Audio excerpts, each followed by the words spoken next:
Ei, turma, tudo bem? Eu me chamo Bárbara, sou uma das autoras do texto indicado pela professora Agnes para discussão de vocês na aula de hoje. Agnes, muito obrigada pela indicação do texto.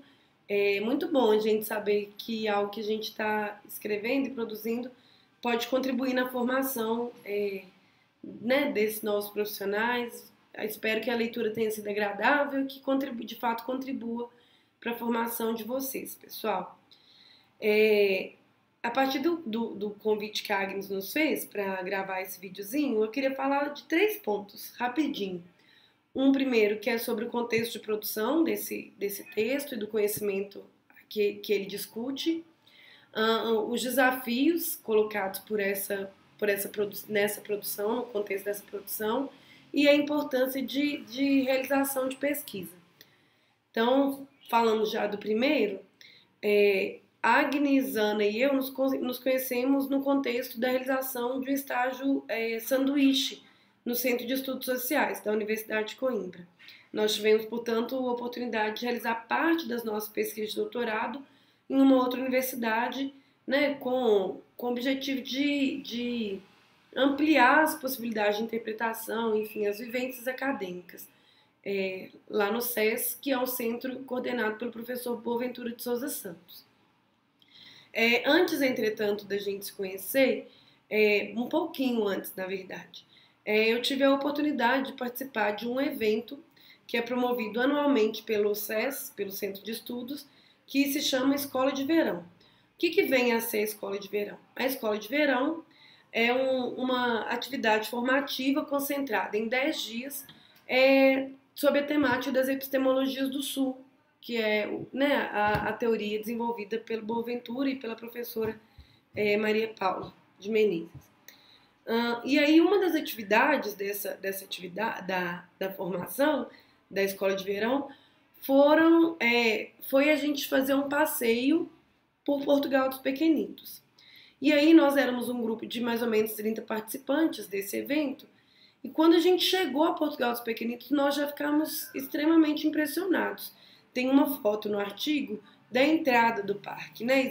Era uma entrada muito suntuosa, né? Assim, que remetia ao momento de um Portugal grande, de um Portugal imperial, dizendo de um saudosismo daquele momento, né? Assim, dizendo que aquilo é importante, tá, né? Na cidade, muito muito presente, muito marcado essa imagem. Então nós fizemos a visita e saímos de lá assim extremamente impactados com aquilo que nós estávamos vendo, considerando as narrativas hegemonicamente presentes ali, etc. A escola de verão acaba e eu continuo no SES fazendo o estágio sanduíche. A minha pesquisa de doutorado, ela já se propunha a fazer uma discussão no campo da educação. Eu sou pedagoga, fiz mestrado e doutorado na educação. A minha pesquisa ela já se propunha a fazer uma discussão sobre a presença da matriz colonial na educação escolar. Então, Portugal dos Pequenitos, já que é um parque que se propõe a uma função educativa, me acompanhou desde sempre, desde essa primeira visita. Eu fiquei muito impressionada. E no contexto do SES, do sanduíche, eu tive a sorte de conhecer a Ana. E aí eu tive a cara de pau de convidá-la, né? A Ana é arquiteta. Falei, gente, eu vou chamar a Ana para olhar para esse contexto desse parque junto comigo. Ela é arquiteta, também trabalhava com as epistemologias do Sul, o pensamento pós-colonial, anticolonial. E eu tive a cara de pau e ela teve a bondade de aceitar o convite. E aí nós decidimos então olhar juntas para aquele parque. Feito isso, tomada essa decisão, nós realizamos uma visita de uma tarde inteira no parque, agora com a intenção de fazer os registros para a produção de um artigo. Então, a gente foi levando uma máquina fotográfica e registrando aquilo que mais nos impressionava. E impressionava no sentido de nos causar alguma estranheza, né? Assim, algum desconforto. Acho que a palavra também pode ser essa, um desconforto no que diz respeito à narrativa colonial ali adotada. Nós chegamos, então, construímos ali em vários materiais, muitos materiais na verdade, e depois nós nos assentamos e falamos, e aí, né, o que a gente vai querer escrever a partir dessa nossa experiência? A gente, inclusive, aí faço um parêntese aqui, eu não tenho certeza se no texto está explícito dessa forma, mas a gente diz que a gente realizou um estudo exploratório, já que foi uma visita pontual, né, assim, não foi uma pesquisa de um período longo, mas foi uma visita pontual. Então, nós voltamos e discutindo os dados, a gente achava que era importante dizer dessa presença da matriz colonial, da narrativa ainda colonial, de um encantamento com as relações coloniais estabelecidas por Portugal, está explicitado no texto, mas mais do que isso, que tivesse muito claro também que o olhar, aquela produção de conhecimento, ela derivava de um determinado lugar, que era o lugar de mulheres estrangeiras, moradoras de uma ex-colônia, que tiveram a oportunidade de visitar aquele espaço que fazia uma narrativa, né, adotava um determinado discurso sobre os processos coloniais. E aí, tendo em vista tudo isso, a gente achou que o modelo, o formato mais adequado seria a gente fazer um ensaio acadêmico, que é o texto que vocês leram. Então, nós produzimos esse texto durante mais de um semestre, durante todo o período que nós estivemos em Portugal, nós trabalhamos no texto. Também depois que nós retornamos para o Brasil, a gente continuou trabalhando nele e nós submetemos esse texto a um periódico, a uma revista, que foi aceito. Ele ainda não foi publicado, mas assim que for, a gente envia o link para a Agnes e ela replica para vocês esse link. Então, do contexto, eu acho que é esse, o contexto de produção. E aí, o segundo ponto seria dizer sobre os desafios, né? Eu acho que são dois desafios, os mais predominantes, que eu reconheço na produção desse texto, mas, sobretudo, na produção do conhecimento, do tipo de conhecimento presente nesse texto. Eu acho que o primeiro deles diz respeito ao questionamento do que é chamado e hegemonicamente, predominantemente aceito como único e universal, que é a forma de produção do conhecimento baseada em uma neutralidade, é como se a neutralidade fosse possível. A gente adota a postura, no âmbito desse texto, de que a neutralidade ela não existe, que o que é chamado de produção neutra de conhecimento é a adoção dos métodos de produção hegemônicos do conhecimento, e que, portanto, esses métodos hegemônicos do conhecimento, de produção do conhecimento, eles só poderão produzir narrativas hegemônicas do conhecimento.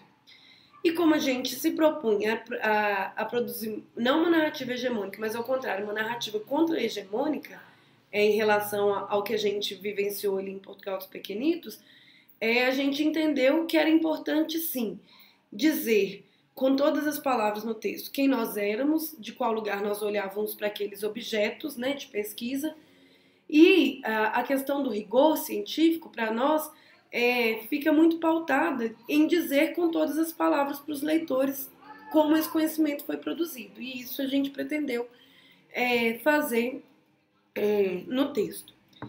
O outro diz respeito, tem muito a ver com isso também, diz respeito à não legitimidade do conhecimento que a gente propôs, né? Assim, é como se o que a gente tivesse feito ali não valesse enquanto, não fosse validado enquanto conhecimento válido.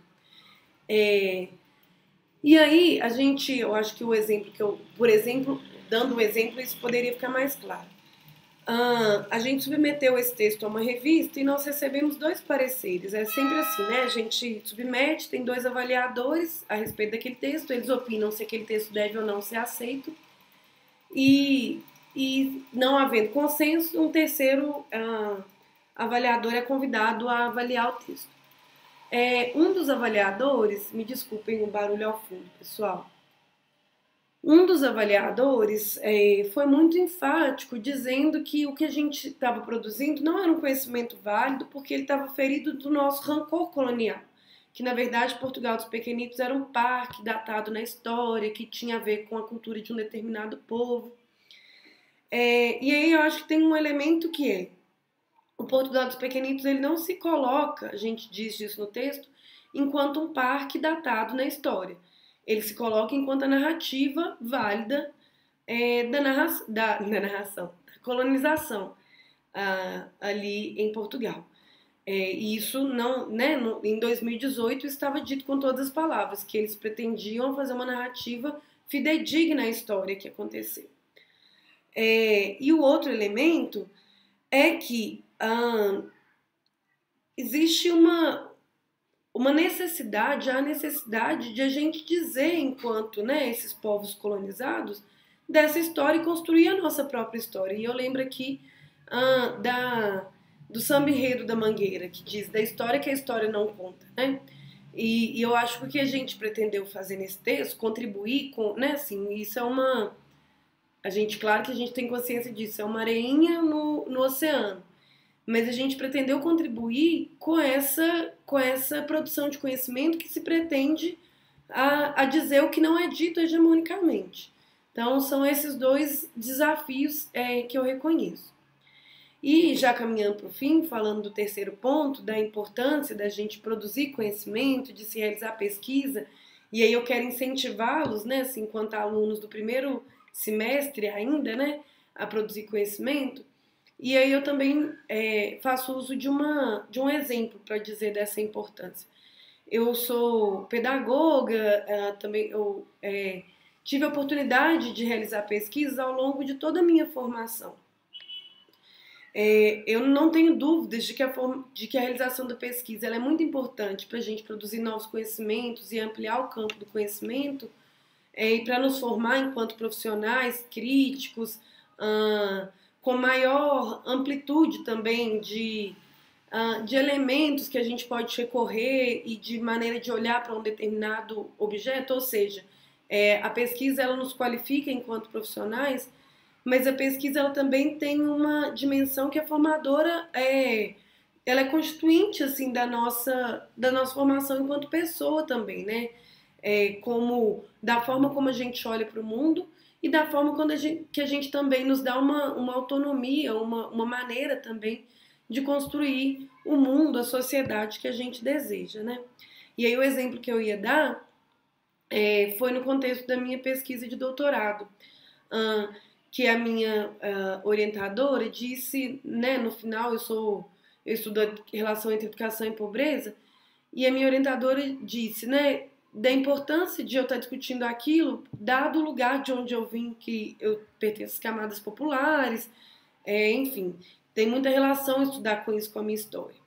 E ela disse dessa importância porque, tendo em vista que nós, que historicamente não podíamos produzir conhecimentos, ao produzirmos, nós produzimos outros tipos de conhecimentos que têm um potencial emancipatório para nós mesmos, né? Para a sociedade como um todo e também para nós mesmos. Então, eu queria incentivá-los vivamente a produzir conhecimento, produzir conhecimento a gente produz o tempo todo, né? Mas para produzir conhecimento científico, pesquisa, com esse objetivo, né? De construir uma sociedade mais digna, mais justa, mais democrática. Um abraço para vocês, me desculpa se o vídeo ficou grande e se ele ficou confuso. Um abraço, tchauzinho.